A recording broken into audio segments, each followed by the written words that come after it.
Hello everyone, welcome to the Vice President's Workshop recording. Today we'll be talking about and taking a look at the Vice President role. So without further ado, let's get started. So before we begin, I just wanted to introduce myself. My name is Eric Samala, and I'm currently serving as the district governor. So I just wanted to talk a bit about my qualifications and my Key Club journey. In freshman year, I was the freshman representative. In 10th grade, I was the vice president. And just this past year, I was the district bulletin editor. And if I were to give you all a vice president term highlight, it would definitely be building a 7-foot golden key for my Key Club.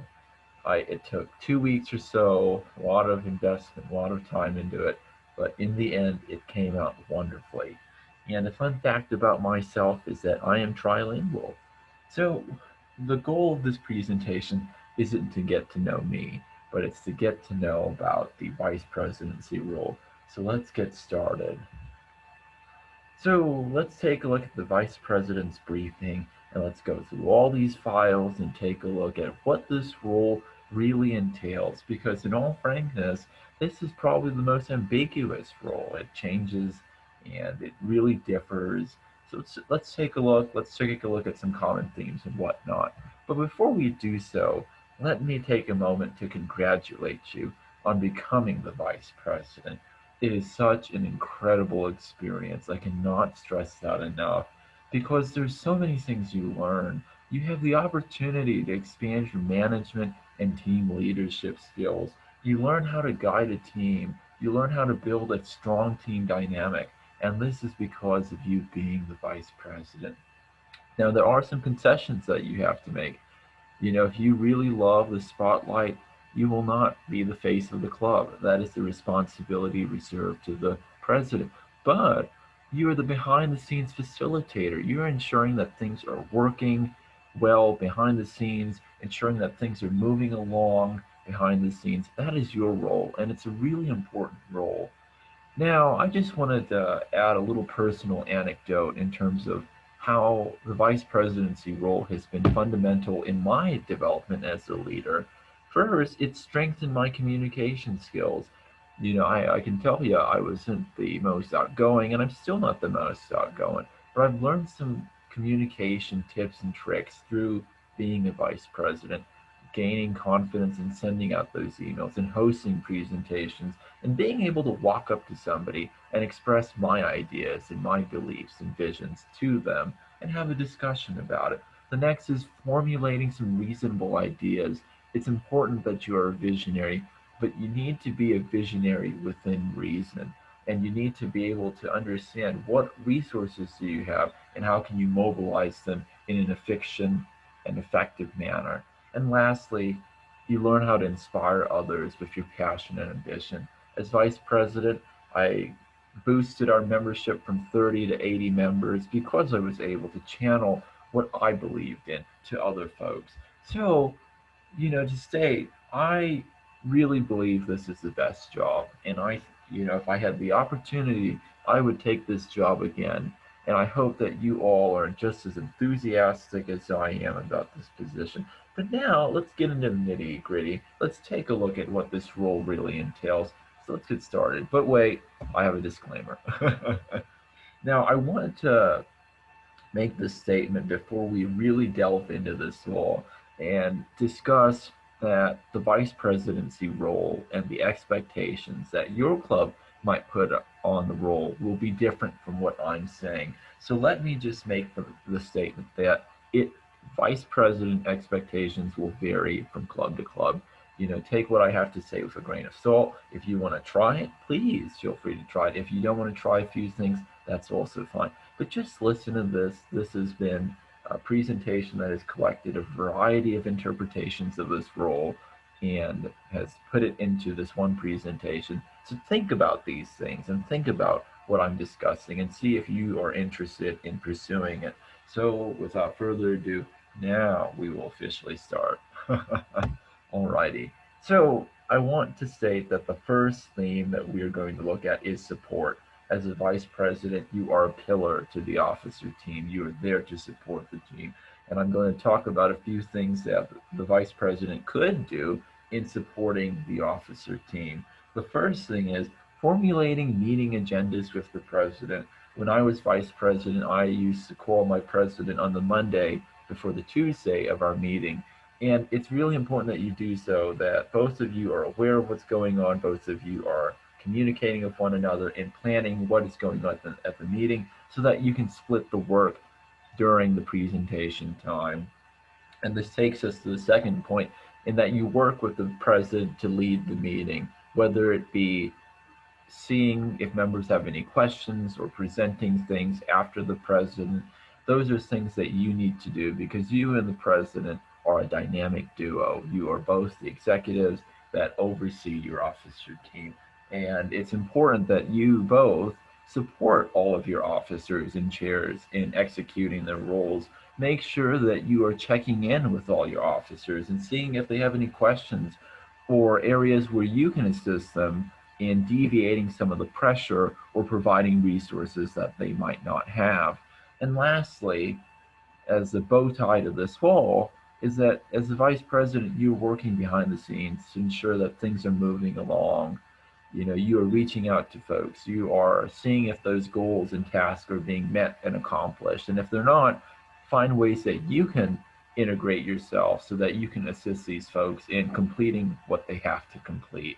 Because after all, this is a team job, and a team needs to ensure that everyone is doing their part.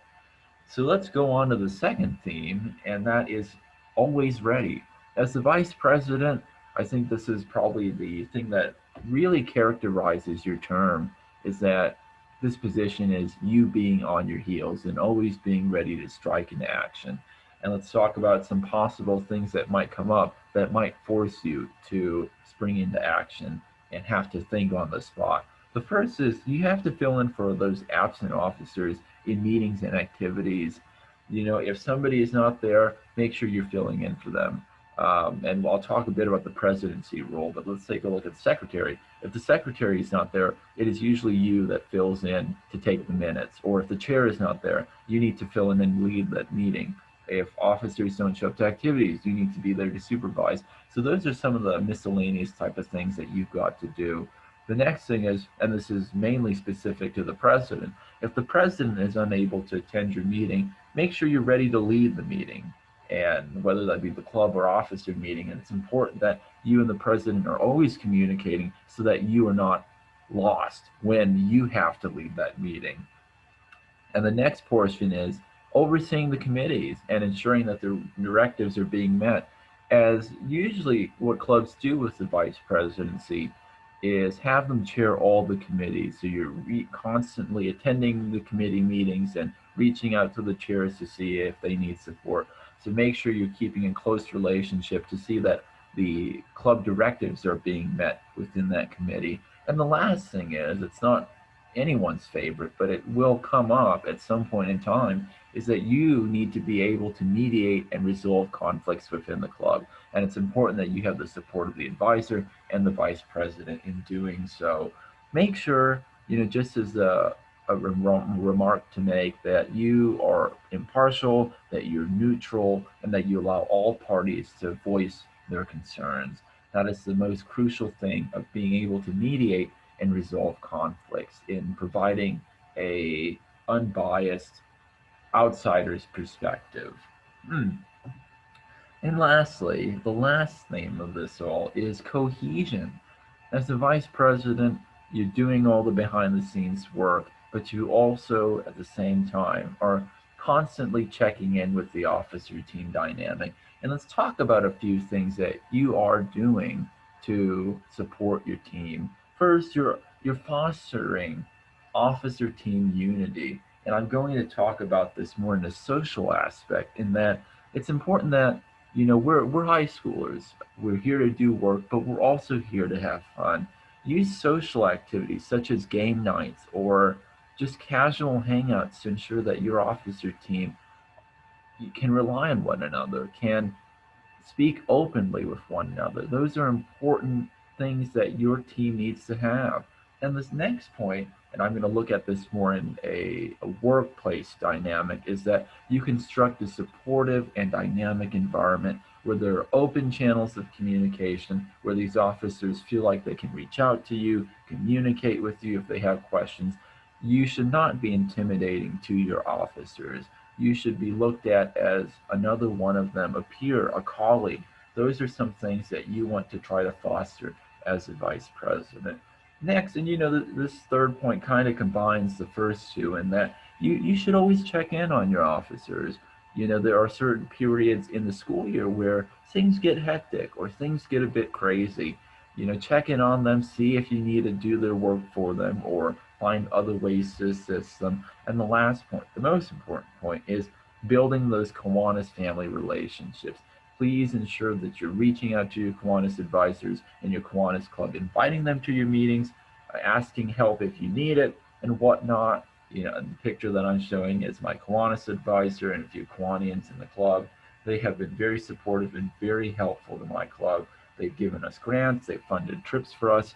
Kiwanis advisors and Kiwanis clubs are here to help. Make sure you are utilizing them, and they will also utilize you, if they need volunteers and whatnot. So these are all of the themes, and I just wanted to take a moment to kind of recap them, because these are basic themes that you will find in most of your clubs.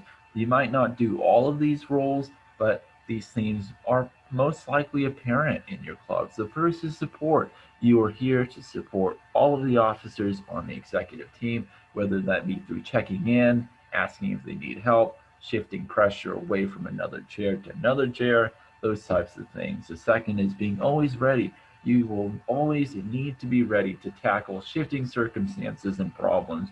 As a vice president, you're supposed to be there to think on your feet, to always be able to tackle a problem when things don't go accordingly. And lastly, cohesion. Not only are you fostering a strong relationship between your officers, but you also need to do so with your advisors and Kiwanis.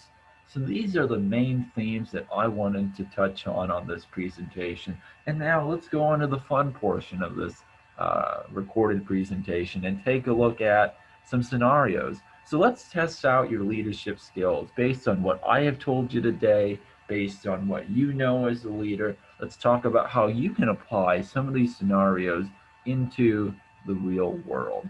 So this is a do it at your own pace. You do not need to send me any of your responses. List them as you need. Have fun with it. Write in bullet points, write in paragraphs, and do whatever you need. But just think about these scenarios and how you would respond to them. So let's get started. Here's the first scenario: missing. The president is absent. The meeting is without its main presenter. It starts in 10 minutes. What do you do? So take a moment, pause this video, and unpause it whenever you're ready, and I will give you my response, and hopefully we find some common ground, or hopefully you have a better answer than I do. So at this moment, pause the video, and I will start in a bit. Okay, so let's go over the first scenario response, in that there are two ways that I look at this issue. The first is, were you briefed? Were you actively communicating with your president in the calls on planning the club or officer meeting? If you were, you should recruit another senior officer to assist you in the presentation. Make sure that you have somebody to support you. It's a pretty hard job. Make sure they're also aware what they need to discuss. Get somebody to help you. That's the essence of it all.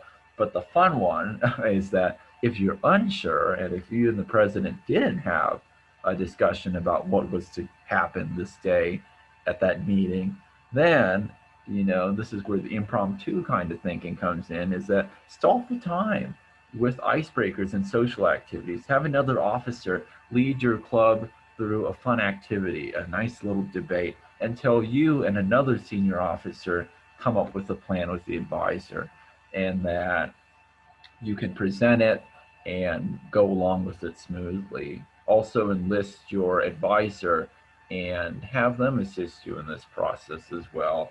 So those are some things that you can do. Let's go on to the second scenario, and that is, where's the work? For the past few weeks, your committees and officers have hit record-shattering, low levels of productivity, what do you do? So at this moment, like the first time, pause the video and unpause it when you're ready. So let's get started with the second scenario. And I have a few solutions and remedies for you. The first thing is, I think it's the most important thing, is that you need to communicate with your officers. Figure out what is the problem. Are they overwhelmed? Do they need guidance? Or do they just feel like they don't want to do the work? Those are things that you need to figure out. And based on the answer, then you assess and you find ways to specifically assist your officers. Now, if they are overwhelmed or if they need guidance, provide them with the answers they need. Shift the work to someone else or clarify what is kind of murky for them. Those are things that you can do to help them accomplish the work.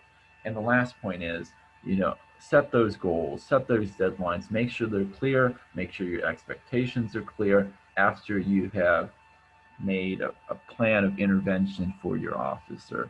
So these are some things that you can do and you should do. So that is essentially all of my presentation, and I appreciate you all taking the time to watch this recording and presentation. Now, if you have any questions, do not hesitate to reach out to me through my personal email address, ericsamala@gmail.com. By then, I will be retired, but I will be more than happy to answer some of your questions. If that is all, have a good day, folks, and congratulations once again. Probably one of the best positions in the world. Thank you, folks.